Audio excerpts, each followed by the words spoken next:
उस परम पिता परमात्मा ने हमको यह जीवन केवल इसीलिए दिया है ताकि हम जीते जी उस प्रभु की भक्ति करके अपनी जीवात्मा का कल्याण करा सकें।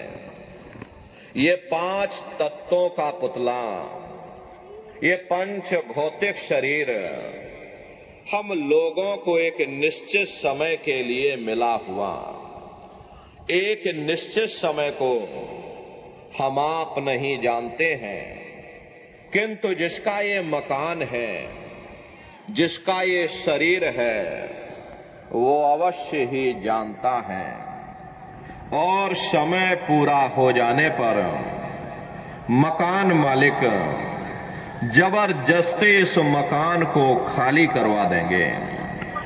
उस समय न जमीन जायदाद काम आएगी, ना ये धन और संपत्ति काम आएगी।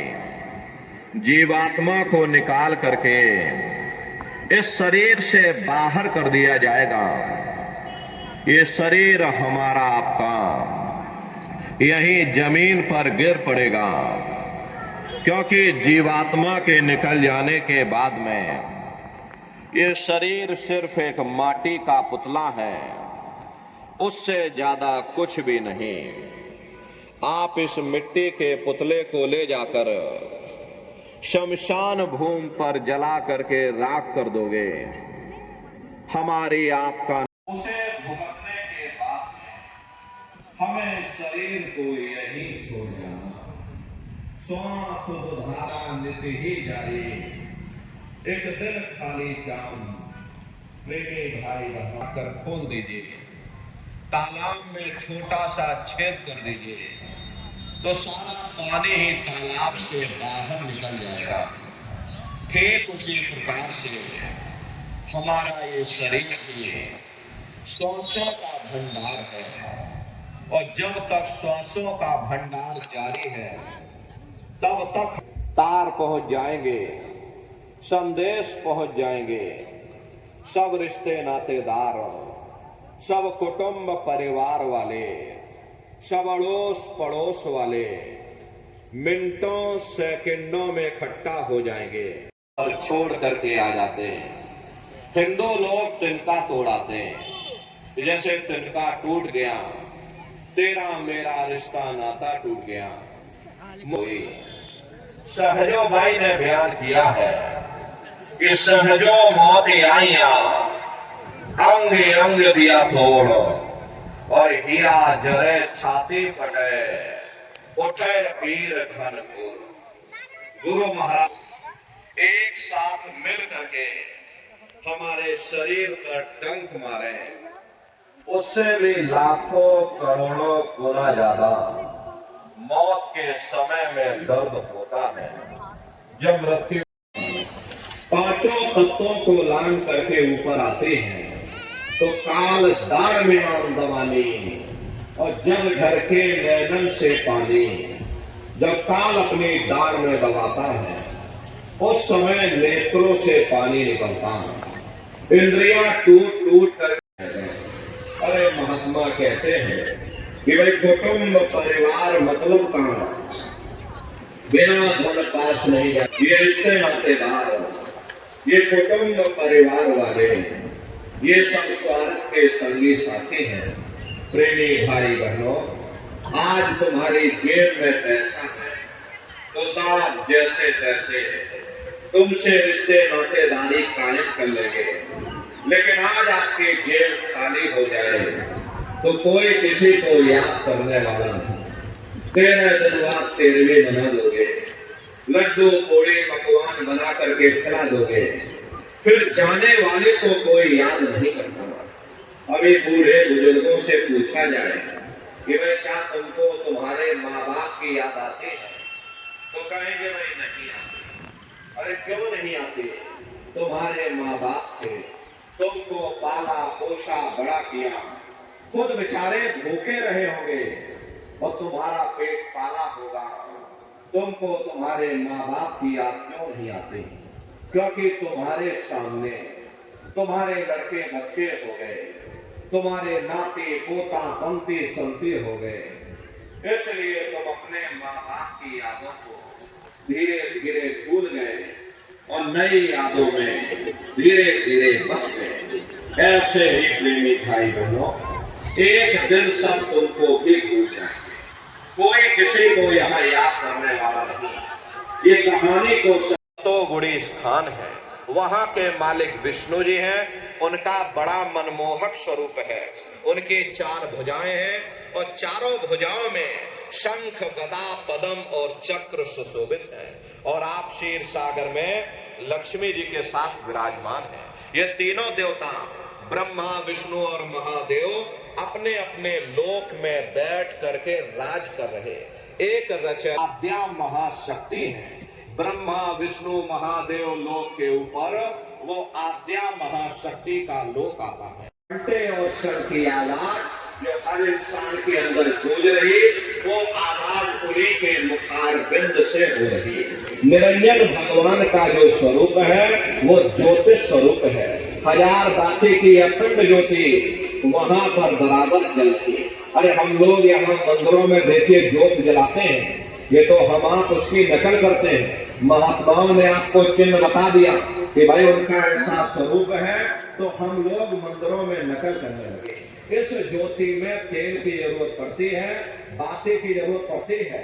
1 घंटा 2 घंटा जलेगा फिर बुझ जाएगा, लेकिन वो अखंड ज्योति वहां पर ऐसी जल रही जिसमें ना तेल की जरूरत है और ना बाती की जरूरत है। अरे महात्माओं ने लिखा है कि उल्टा कुआ गगन में तिसमें जरे चिराग और तिसमें जरे चिराग, बिना रोगन बिन बाती और 6 ऋतु 12 मास, जब रहे दिन राती। सतगुर मिले जो होए ताहि की नजर में आवे, बिन सतगुर नहीं कोई वाह को दर्शावे। वो अखंड ज्योति ऐसी है जिससे पूरा ब्रह्मांड प्रकाशवान हो रहा। अरे जितनी भी अवतारी शक्तियां हैं, भगवान राम आए, राम को वहीं से नीचे उतारा गया। इसीलिए उस देश को अयोध्या नगरी या कौशलपुर देश भी कहा गया। अरे गोस्वामी जी महाराज जब साधना करके वहां पहुंचे, तभी गोस्वामी जी महाराज ने रामचरितमानस में लिख दिया। देखिए प्रेमी भाई बहनों, रामचरितमानस में गोस्वामी जी महाराज ने जो भी लिखा है वो सब अंतर का भेद लिखा। जब उन्होंने साधना किया, साधना करके जब ऊपर गए और ऊपर जा करके जो कुछ उन्होंने अपनी दिव्य दृष्टि से देखा वो रामचरितमानस में लिख दिया। अब आप लोग ऊपर गए नहीं, आपने कुछ देखा, लोग अर्थों को समझ नहीं पाते हो और अर्थ का अनर्थ कर देते। तो क्या लिखा गोस्वामी जी महाराज ने? देखिए गोस्वामी जी महाराज रामचरितमानस में लिखते हैं कि मोदो नैन त्रिशत में भयो, पुल चितवत कौशलपुर गयो। जब मैंने अपने बाबर की आंख बंद की, मेरी अंदर की आंख खुल गई और मैं क्या देख रहा हूँ, मैं कौशलपुर देश में पहुंच गया।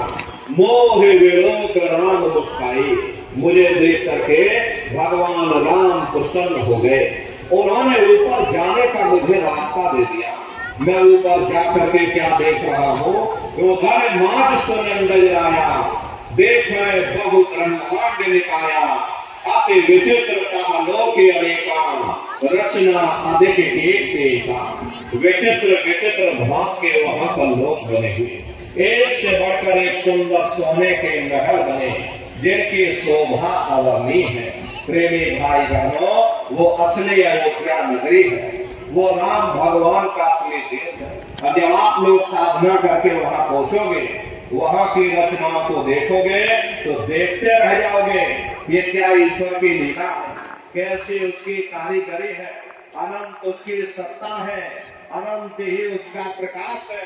अरे नंदारियों, उसी आनंद को पा करके बड़े बड़े राजे महाराजाओं ने अपने राजकाज पर ठोकरें मार दी और जंगलों में जाकर के नंगे हो करके नाचने लगे। इतना आनंद, इतनी खुशी उन साधकों को होती है। अरे मीराबाई को जब वो दौलत मिल गई, मीराबाई ने अपना राजपाट छोड़ दिया और मीराबाई कहने लगी, मैं मिल जाए पाए पियो अपना, तब मेरे पीर बुझानी, मेरा सूरत शब्द सहलानी। कबीर साहब को जब वो दौलत मिल गई और ये अन्य महात्माओं को जब वो दौलत मिल गई, उन्होंने कलम तोड़ करके लिख दिया, अचरज देखा भारी साधु, अचरज देखा भारी रे, और बिना बजाए निस्दिन बाजे घंटा शंख नगारी रे, कहरा सुन सुन मस्त होते है और तन की खबर विसारी रे, और बिन भूमि के महल बना है काम जोत जारी रे, अंधा देख देख सुख पावे बात बतावे सारी रे, और जीता मरकर फिर जी जावे बिन भोजन बलधारी रे, और ब्रह्मानंद संत जन बिरला को समझे बात। तो जितने साधक वहां पहुंच जाते उन सभी को योगेश्वर कहा जाता है। योगेश्वर की पदवी उन्हीं को मिलती है जो ब्रह्म स्थान तक पहुंच रखते हैं। जैसे व्यास जी हुए, वशिष्ठ जी हुए, वाल्मीकि जी हुए, इन सब की पहुंच वहीं तक थी। इसीलिए कहा गया, दर्शन किया तो इनका स्वरूप भी ब्रह्म के समान यानी कि ब्रह्म स्वरूप हो गया। तो जितने साधक वहां पहुंच जाते उन सभी को योगेश्वर कहा जाता है। योगेश्वर भगवान श्री कृष्ण उसी देश में वास करते हैं। ये जो ब्रह्म देश है वो श्री कृष्ण भगवान का ही देश है और श्री कृष्ण भगवान वहीं पर रहते हैं। अरे बाहर की जन्माष्टमी नहीं है जो आप लोग यहाँ जन्माष्टमी मनाते हो, ये तो आप नकल करते हो।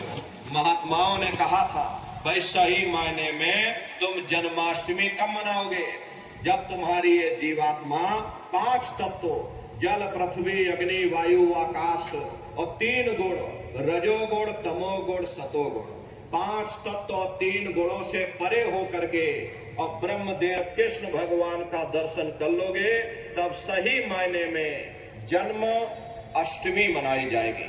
वहां कृष्ण भगवान का दर्शन करने के बाद फिर तुम्हारी ये जीवात्मा तीसरे मंडल के शब्द को पकड़ करके और तीसरे मंडल की चढ़ाई करेगी। आगे पहुंची सुन झंकार ररंकार धुन सुनी पुकार, आगे श्वेत सुन है मार मंडाला, उन्हीं को सूरमा कहना, बड़ा बैरी मन घट में इसी का जीत ना कटना। अगर दुनिया में कोई हमारा दुश्मन है वो केवल तुम्हारा ये मन है। अरे भाई भाई में झगड़ा कौन करवाता, केवल तुम्हारा ये मन करवाता। जाति जाति में संघर्ष कौन करवाता, केवल तुम्हारा ये मन करवाता। इसीलिए महात्मा कहते हैं बड़ा बैरी ये मन घट में इसी का जीत ना कर। हमने रावण मार दिया। अरे महात्माओं ने कहा था भाई सही मायने में तुम दशहरा कब मनाओगे, जब 9 द्वारों पर फतेह हासिल करके तुम यहाँ 10वें द्वार पर चढ़ जाओगे, तब सही मायने में विजयदशमी मनाई जाएगी। तब ये मन रूपी रावण तुम्हारा मरेगा और तब तुम्हारी ये जीवात्मा, इसी जीवात्मा को महात्माओं ने अयोध्या के वासी और एक राम घट घट में लेते, यानी हमारी आपकी ये जीवात्मा जो हर एक के अंदर मौजूद है। महात्माओं ने कहा भाई एक वो राम है और एक राम का सकल पसारा, यानी पहले स्थान के मालिक वो निरंजन भगवान जिनको दुनिया त्रिलोकीनाथ कहती है, जिनका ये पूरा पसारा, ये पूरा संसार। मालिक के पावन नाम का सभी प्रेमी भाई बहन प्रेम से उच्चारण करेंगे। बोलो जय गुरुदेव,